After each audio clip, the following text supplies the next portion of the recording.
Today is the most romantic day of the year. The best day for a man to spend with his boat. Valentine's Day. Hi everyone, Dennis from Dennis Goes Fishing here. And today, rather over the course of multiple todays, we're going to be replacing the floor in the boat. If you've never had the privilege of replacing a floor in a boat before, let me tell you, it is something else. It is like walking on sunshine times infinity plus 100. This took about 50 plus hours of labor between myself and a friend. I suppose you could call him a friend. And surprisingly, we're still friends after this. So that's something good. That's something fun. The reason we're replacing the boat floor is water.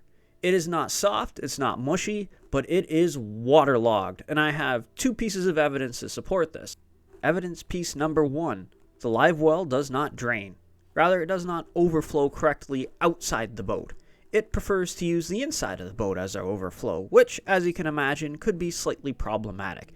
29-gallon live well, and that gives us approximately, let's see, what is the weight of water?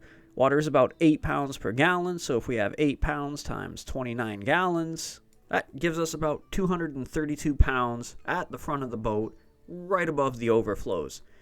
Now, I don't know for sure, but I don't think the overflows should be beneath the water line.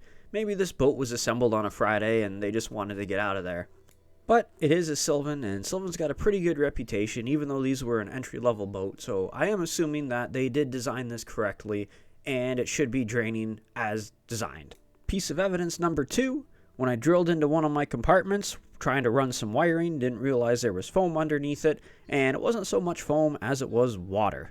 So that is another pretty solid piece of evidence that we're waterlogged. Here I am blabbing on and not even narrating what's going on. So you'll just notice that we went from my driveway to a shop. A week or so has passed and it has no longer been unseasonably warm. So this is the shop that belongs to my friend, who is surprisingly still my friend after 50 grueling hours of work, and that is his lovely helper, Nick, there. So, Andrew, Nick, thank you very much. This was very much appreciated. However, gas isn't free, so I'll still be charging you for gas when you come fishing with me. Okay, let's get caught up on the work done to this point. So in the driveway, I removed the top deck. I took each piece, weighed them individually. Our top deck, it is 3/4 inch marine plywood, which is pretty heavy, and it's got vinyl on it, and it has some aluminum on it to reinforce it in certain parts. We had about 180 pounds, and that is heavy. A piece of marine plywood, my estimate is that was about, even though you'd have to use 2 sheets to make it, it was probably about 1 sheet worth of ply. So that's about 32 board feet, 4x8 sheet. So that should be roughly 100 pounds. I don't have the weight on that amount of vinyl and aluminum. Our 180 was high. When I was done, dried everything out in the garage for about 2 weeks, we had approximately 150 pounds. So we lost about 30 pounds of weight, which is not bad. Of course, everything was warped, which was fun when we went to put it back together. Now, I did not weigh the lower deck, and you don't have a great view of it here, but it is wet. It is absolutely soaking wet.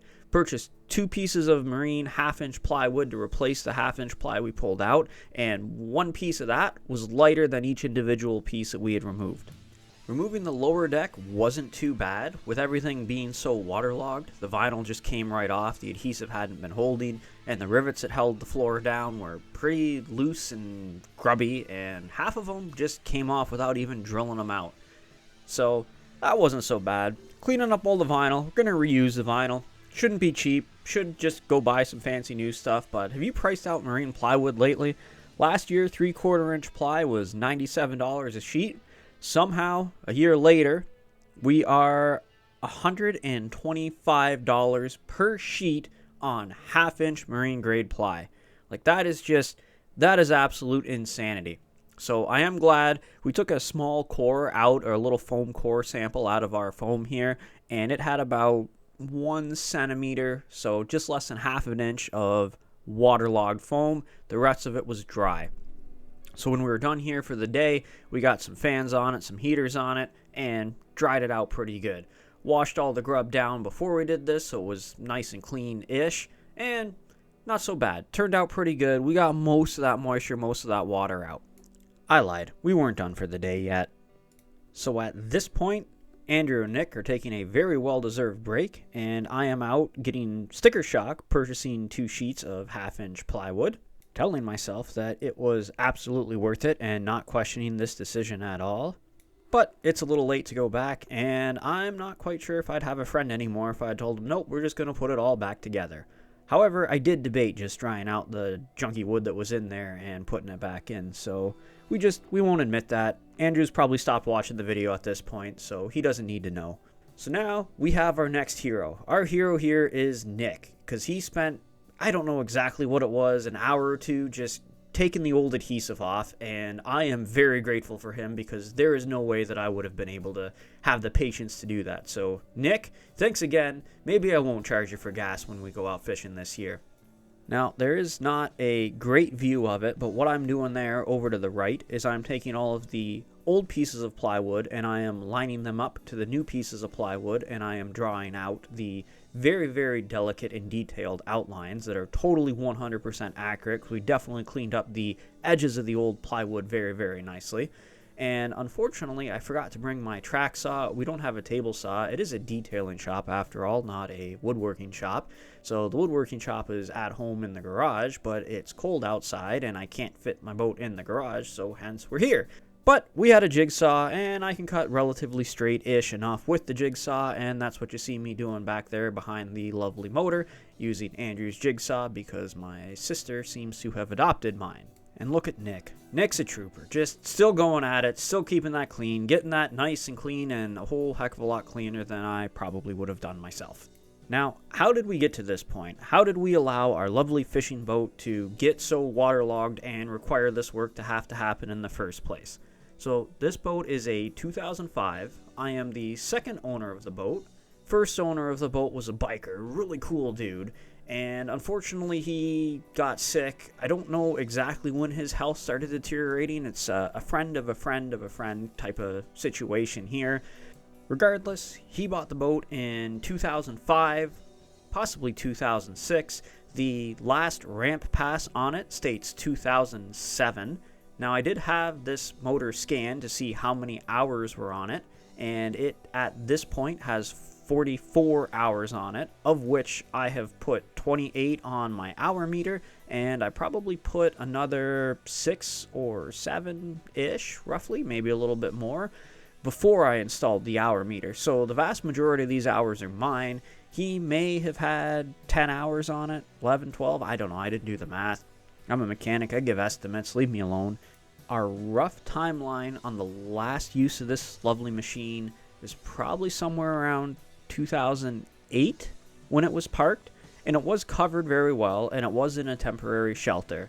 But when I picked it up in 2022 February, it was neglected. It had been quite a while since it had been used. The shelter had deteriorated and the cover had fallen down inside of the boat, and we had, depending on where in the boat you measured it, about a foot, maybe a little bit more of ice on it. Now you're asking yourself, how does one get rid of that much ice? Because you can't exactly lift 1.5 feet of ice off of a boat cover. I did what any sane person would do, and I just took a garden hose and attached it to the faucet on my laundry tub, and I emptied my hot water tank into it about 4 times, maybe 5, before I was able to melt enough of the ice that I could lift the remaining ice off and get that cover off and do my initial inspection on the boat. Pause on my storytelling for a minute here. What I'm doing here, we have cut out the flooring, and then I did the initial rough fitting of the floor to make sure that everything fit very well. Now, if you pay close attention, you'll see that I did not fit it quite well enough. Even though I've made a couple of adjustments here, there was 1 or 2 tiny little itty-bitty cuts that I may or may not have had to make once everything was screwed together and put in and screwed down to the boat. All in all, it is a really good idea to, measure once and cut twice. Or is it measure twice and cut 3 times? Don't remember exactly how that saying goes. Not the sharpest bulb in the shed. Either way, here I am, replacing the hardware, made sure that everything was done as factory as is possible to make sure that everything... We don't want squeaks, we don't want rattles, we want things to be tight, we want things to be secure, we want it to feel nice, we don't want anything to fail when we're out on the water, because things never fail at a convenient time, they always fail at the most inconvenient time possible, like when you're splashing through a giant wave. Now, here I am, a genius, cutting out, making all these marks and all these lines, drawing everything out so that I can see where all of the support members and frame members are in the boat, making sure that I'm careful so that we don't drill any holes in the fuel tank. Spoiler alert, we did not drill any holes in the fuel tank, which was a very good thing. Somehow, I did manage to miss on a few of my lines, so you'll see, don't know if the time lapse will show it or not, but there are a couple of times that I may have drilled and missed and had to pull the screw back out. Genius alert again. I put the floor down and started screwing the floor down before I ran the new wires for the trolling motor. We are relocating the battery to get a little bit more weight away from where the live well is, so hopefully help it drain a little bit better. So, battery went from center of the boat to driver's side right at the back of the boat. And if you forget to, or are purposely doing a demonstration on how to run lines without removing your floor, you'll see that I used the pole and a rope to basically make a fish, get the rope all the way through, and secure it so that I could get my negative wire, which I don't have because it was not in stock when I went to pick it up in the morning, and run that through at a later time without having to rip the floor out. Yay, such fun. Back to story time. So we had just uncovered the boat, and it was a little bit dirty, but it was in very, very good shape for a boat that had sat for 15 years. That is why I'm such a huge fan on aluminum boats, is they are a lot more tolerant to less than ideal conditions compared to their fiberglass counterparts. And that tidbit of information brings me to a channel promotion. I have a 1991 20-foot Sunbird fiberglass cuddy cab, which is a awesome boat for getting out with the family, getting out onto the lakes, doing some fishing on the lakes, and later in the year, I'll be showing you how to restore a transom. But wait, there's more. You'll also be seeing how to restore a floor. But wait, there's more. You'll also be seeing how to repair wiring that somebody did themselves and they used much too thin of a gauge of wiring. But wait, there's more. You'll also be seeing how to build a custom windshield because a branch decided that it wanted to be bestest friends with my temporary shelter and my boat. But wait, there's more. You'll also be seeing how to replace a gimbal bearing, the thing that blew up and started this whole gosh darn process. So to make sure you don't miss all those awesome upcoming videos, and you know this is a fishing channel, so we will eventually at some point do fishing, probably, maybe, I promise. Hit that like button, hit that subscribe button, it definitely helps. Our 2023 maiden fishing voyage is coming up, I promise you that. I was also thinking that this year I might throw in some canoeing and some cook and catch camping type videos where we go out with the canoe and spend a couple of days out on the water. Cook and catch. I'm pretty sure that I meant catch and cook because it's really hard to cook something that you have not caught yet. Let me know in the comments, is that something that you want to see? I hope so, because that's something that I want to do. At this point, our video skips ahead a little bit because the GoPro memory card ran out. Somebody didn't hit time-lapse. They may or may not have accidentally hit video record, so we recorded about 128 gigabytes of video where it would have been about 4 gigabytes of time-lapse. Oh well, no worries. We just got the vinyl in. That was a whole lot of fun gluing it down. Ran out of glue, ran out, bought more glue. Got the sides to our lockers in, and right here with all the foam, we're finding out that we have them slightly not quite right. So, yay! Pull the foam back out and center everything out so that everything lines up again. Instead of just cutting the foam and cutting the metal and cutting the tops. It was not fun, but took about an extra half hour to get everything pulled out and lined pretty close to what it was at the factory. And everything lined up as nicely as it can once we had it all back together, considering that all the wood spent a decade underwater and winters in ice and then warped after I dried it all out. Fun little tidbit here, you'll notice that Krylon spray paint, plastic spray paint, is a lovely seafoam color, and I have painted my live well with that seafoam bluish, greenish. Is that blue? Is it green? I don't really know. It's supposed to help relax fish and keep fish calm, cool, and collected while they're in the live well. Don't know if it actually will or not, but for $15, can you believe spray paint's $15 now? I remember buying that stuff for $7. Figured it was worth trying just in case it does help keep the fish a little bit healthier, because that is the goal after all, is to keep our fish healthy so that we can then eat healthy fish, I guess. That is a slightly morbid thought. Anywho, at this point we've got most of the flooring back in, our top deck is on, and we're just doing the details, taking care of the little things, doing a lot of alignment work here, which is an absolute super fun joy to do. getting everything in and then seeing it doesn't fit and then taking it back out, adjusting it, putting it back in. Hey, it's tomorrow. It is Sunday. It is the last day working on our lovely boat. We are going to get that finished up today.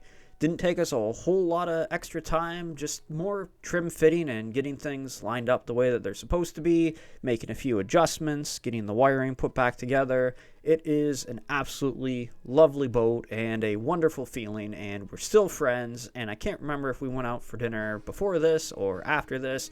Maybe it was yesterday. Either way, here we are today. The supervisor is here, making sure that everything is done correctly.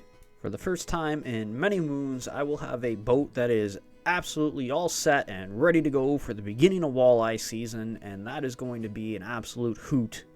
That's it. That's the floor. It's done. It's together. We're ready to go fishing. If you stayed to this point, thank you so much. Don't forget to hit that like and subscribe button, and I'll see you out on the water.